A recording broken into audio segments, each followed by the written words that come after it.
The twists and turns in the race for Nairobi have left plans for a by-election in the capital in a limbo. The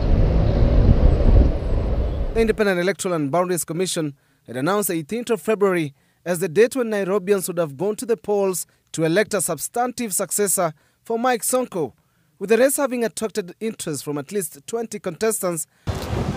But the court decision on Monday means everything is now on hold. The courts have the powers of extending or postponing a constitutional item that has prescribed a timeline. And so, because it is the court, and particularly the High Court, with those powers to do so, that has suspended the election, then it is in order and we will have to wait. Constitutional lawyers say the High Court has the prerogative of making judicial pronouncements of such a manner, meaning that until Sonko's case is heard and determined, it is unlikely for IEBC to proceed with plans for the mini-poll.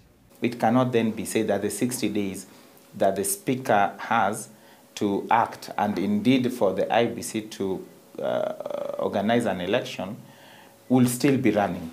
So it will then be argued that even that period that the Speaker has in terms of running has also been frozen in terms of time. Until the courts also pronounce otherwise. So as it is for now, and through a judicial pronouncement, the election is suspended. IEBC says the Monday court decision suspending the election has put all preparation on hold, pending a direction by the court. Commissioner Molu told Citizen TV that, quote, the commission is guided by the court order, end of quote.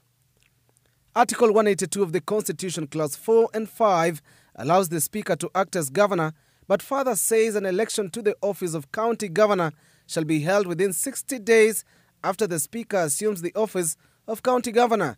And while IEBC agrees to the freezing of the 60-day window by the High Court, acting Governor Benson Mutura appears to be the viable option until a substantive solution is arrived at after pronouncement by the courts. Sonko was impeached on Thursday, 17th December, in a 27-16 vote that went nearly into midnight, but has since headed to court seeking to overturn his impeachment. The ousted governor hopes that the court will find reason in his application that he was illegally impeached, potentially setting the stage for another twist in what is already a bumpy start for the leadership of the country's most visible county. With the court's decision to suspend the Nairobi gubernatorial by-election in the event creating a limbo in the race for Nairobi, constitutional lawyers argue that it will take judicial intervention to address the stalemate.